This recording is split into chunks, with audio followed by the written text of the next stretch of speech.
Juste après leur dîner romantique dans un restaurant chic d'Accra, Ama et Kojo décidèrent de rentrer. Mais alors qu'ils marchaient vers la voiture, Kojo remarqua que la robe claire d'Ama était tachée à l'arrière. Son regard se figea aussitôt. Le visiteur mensuel d'Ama venait de surgir sans prévenir ce soir-là. Ama, désemparée, ne comprenait pas ce qui lui arrivait.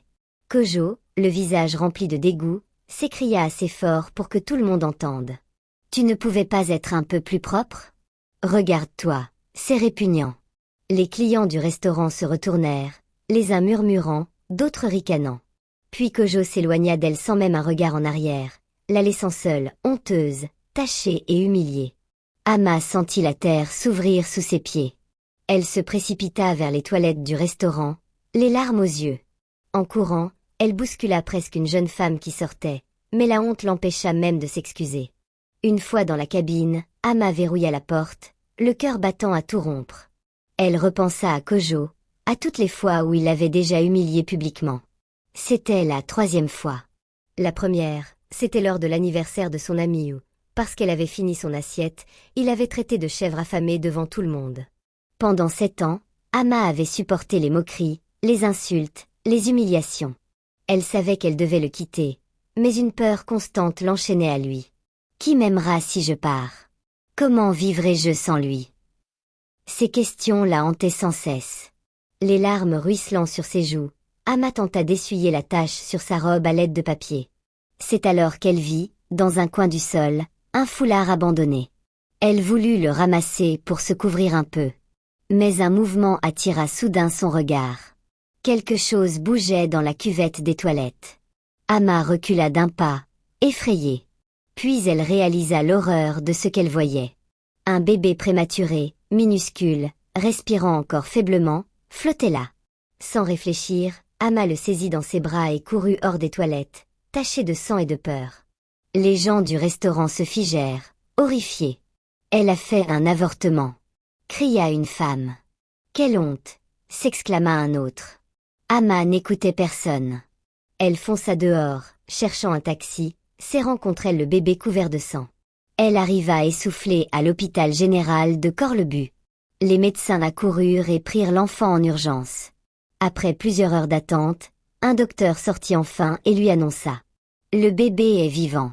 C'est une fille. Elle est très faible, mais stable pour l'instant. Ama éclata en sanglots, soulagée. Quand les médecins lui demandèrent comment elle avait trouvé le bébé, elle raconta tout. Tous furent stupéfaits. Il était miraculeux que cet enfant de 5 mois ait survécu. Ama supplia. Faites tout pour la sauver, s'il vous plaît. Peu importe le coût.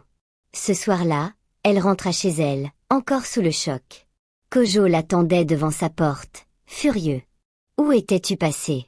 Hurla-t-il. Ama lui raconta tout, du restaurant à l'hôpital. Mais Kojo éclata de rire, ironique. Quelle belle histoire. Tu crois que je suis idiot? Tu as voulu avorter et maintenant tu viens me mentir? Ama, blessée, tenta de le raisonner, mais Kojo l'accusa d'être une fille facile. Ce fut la goutte de trop. Quelque chose se brisa en elle. J'en ai fini avec toi, Kojo, dit-elle d'une voix tremblante mais ferme.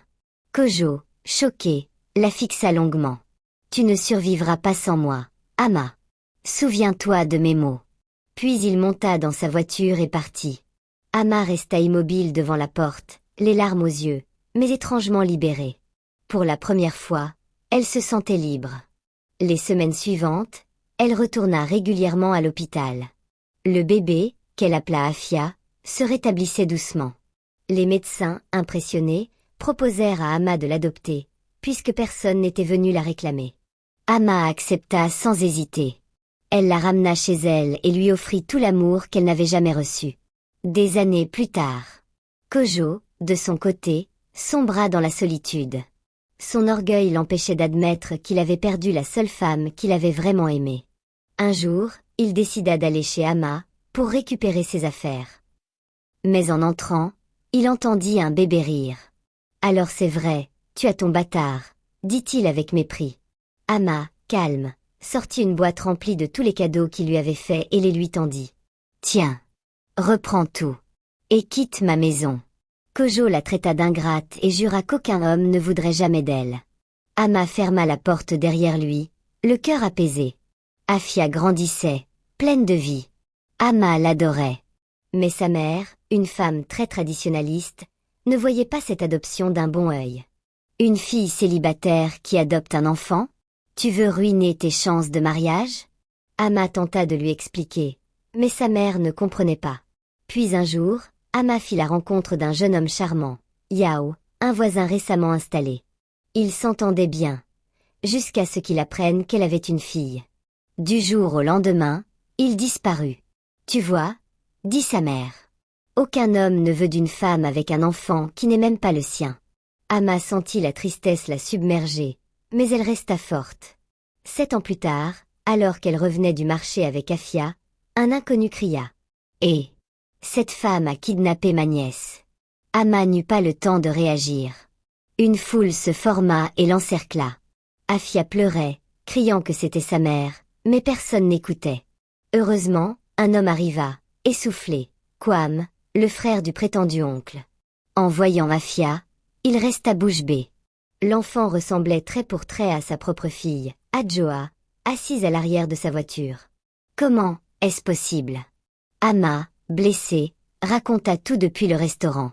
Kwam, bouleversé, lui avoua que la mère d'Adjoa avait accouché seule et lui avait confié le bébé avant de disparaître.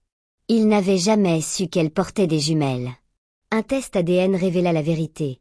Afia et Adjoa étaient sœurs jumelles, séparées à la naissance. Ama fut partagée entre la joie et la peur de perdre sa fille. Mais Kwam, ému par sa bonté, promit qu'elle resterait toujours leur mère à toutes les deux. Avec le temps, Ama et Kwam devinrent proches. Il admirait son courage et sa douceur. Peu à peu, l'amour s'installa entre eux. 1 an plus tard, ils se marièrent lors d'une belle cérémonie à Accra. Afia et Adjoa portaient des robes identiques, tenant la traîne de leur mère. Parmi les invités se trouvait Kojo, devenu le chauffeur de Kwam. En voyant Ama heureuse, il sentit son cœur se briser d'amertume. Ama, elle, lui adressa un simple sourire. Elle n'avait plus peur. La vie d'Ama nous enseigne que la douleur peut mener au destin. Ce qui semblait une honte ce soir-là dans le restaurant, fut en réalité la porte d'une bénédiction. Elle avait sauvé une vie, et cette vie avait fini par sauver la sienne. Si cette histoire t'a touché, abonne-toi pour découvrir d'autres récits vrais et bouleversants venus du cœur de l'Afrique. Chaque histoire cache une leçon. Ne manque pas la prochaine.